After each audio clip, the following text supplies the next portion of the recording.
오늘 이렇게 이 자리가 만들어진 건 참 어려운 자리가 만들어졌습니다. 그런데 또 우리가 다소간의 차이가 있다 하더라도 국가의 중차대한 문제 앞에서는 공조하고 또 힘을 모아야 되는 것이 아닌가 생각해서 이 자리가 마련되었습니다. 제 제안에 대해서 바로 화답해 주신 장동혁 대표께 감사의 말씀을 우선 드리겠습니다. 준비해온 내용을 좀 말씀드리겠습니다. 국민 여러분, 솔직하게 말씀드리겠습니다. 개혁신당은 국민의힘의 내재적 한계를 극복하겠다는 취지에서 시작됐던 당입니다. 그 생각은 지금도 변함이 없습니다. 그러나 정치와 사법제도를 망가뜨리는 거악 앞에서는 공조가 필요하다고 판단했습니다. 지금은 자신들의 허물을 뭉개는 데 매진하는 부패한 권력을 지적해야 할 때입니다. 안타깝게도 오늘 이 자리에 조국혁신당은 함께하지 못했습니다. 국민들께서 지난 총선에서 조국혁신당에 표를 주신 이유가 무엇이었겠습니까? 부패한 권력에 맞서 싸우라고 주신 건 아니었겠습니까? 기득권의 비리를 척결하라고 주신 건 아니었겠습니까? 그 부패한 권력이 빨간 정부인지 파란 정부인지 가려서 편파적 대응을 하라고 표를 준 국민이 있겠습니까? 그런데 지금 1억 원짜리 공천거래 녹취록이 있습니다. 5,579억이 증발한 계좌가 있습니다. 민주당 의원들에게 흘러간 통일교 돈이 있습니다. 이 명백한 정권의 부패 앞에서 야당이라면 어떻게 특검 공조를 거부할 수 있겠습니까? 어제 저와 장동혁 대표의 제안에 조국혁신당은 이해하기 어려운 인신공격성 발언으로 일관했지만 다시 제고해 줄 것을 간곡히 요청합니다. 저는 조국혁신당이 비례위성정당으로 의석을 얻은 다른 민주당 2중대, 3중대, 4중대 정당과는 다르다고 생각했기에 이 제안을 드렸던 것입니다. 그런데 결국 다르지 않다면 저는 그리고 국민들은 크게 실망하게 될 것입니다. 이대로 간다면 조국혁신당은 민주당의 종속정당이 될 수밖에 없습니다. 국민 여러분, 작금의 대한민국 위기에 대해서 말씀드리겠습니다. 첫째, 대장동입니다. 성남시가 범죄 수익 5,579억 원을 환수하려 계좌를 압류했습니다. 그 돈을 찾으러 갔더니 화천대유 계좌에 7만 원, 천화동인에 3만 원이 있었습니다. 미리 다 빼돌린 것입니다. 더 충격적인 것은 검찰입니다. 수사팀 전원이 항소하자고 했습니다. 그런데 누가 막았습니까? 법무부 장관입니다. 장병들에게 가야 될 국방비조차 제대로 지급하지 않으면서 범죄 수익 환수에는 적극적이지 않은 이 정권 정상입니까? 둘째로 공천 비리입니다. 강선우 의원이 공천 대가로 1억을 받았다고 합니다. 김병기 의원에게 전화해서 살려달라고 울먹이는 녹취록이 있습니다. 김병기 의원에 대한 비위 의혹은 13개에 가깝습니다. 녹음이 있고 탄원서가 있고 돈이 오갔습니다. 그런데 탄원서가 어떻게 됐습니까? 이재명 대통령이 갔다가 피탄원인 김병기 의원에게 그대로 넘어갔습니다. 고발하러 갔더니 고발 당한 사람에게 서류가 넘어간 것입니다. 이게 나라입니까?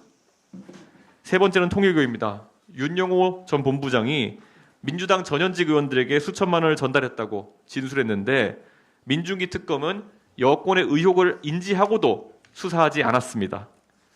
민주당이 무엇을 하고 있습니까? 자기들 유리한 특검은 단독 통과, 불리한 특검은 보류, 신천지 끼워 넣어서 물타기, 합동수사본부로 떠넘기기, 수용하는 척 시간 끌기입니다.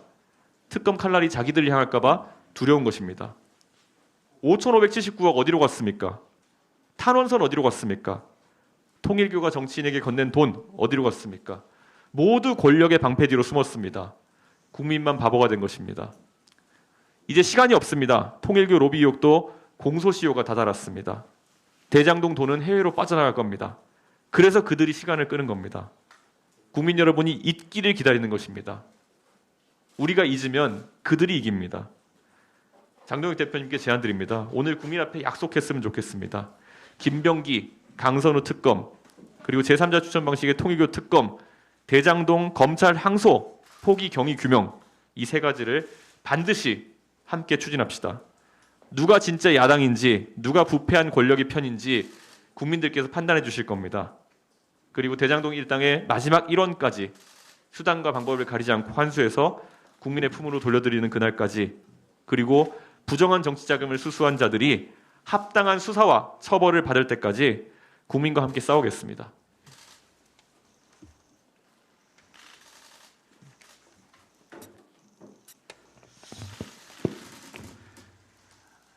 나중에 하니까 좋은 게 있습니다. 이준석 대표님께서 정말 왜 우리가 지금 특검을 해야만 하고 야당 대표들이 왜 이렇게 절박한 마음으로 이렇게 모여야 되는지에 대해서 정확한 말씀을 다 해주셨습니다. 저도 조국 대표께서 이 자리에 함께하지 못한 것에 대해서 다시 한번 안타깝고 또 아쉽다는 말씀을 드립니다. 야당이 야당의 역할을 제대로 하지 못한다면 그것은 스스로 국민들을 배신하는 것이라고 생각합니다. 야당이 여당을 견제하는 역할을 할 때 저는 국민들께서 뽑아주신 그 역할에 답하는 것이라고 생각합니다. 지금 이준석 대표께서 말씀 주신 것처럼 대장동 항소 포기에 대한 진실규명 반드시 이루어져야 됩니다. 통일교 특검, 공천뇌물 특검 반드시 실시해야 합니다. 모든 증거들이 권력자를 가리키고 있습니다.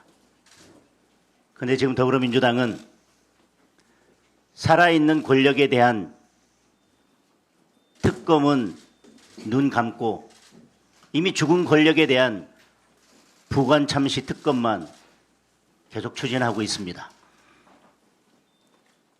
오늘 우리 이준석 대표와 제가 이 자리에 모인 이유는 그런 문제점을 지적하려고 이 자리에 모인 것이 아닙니다.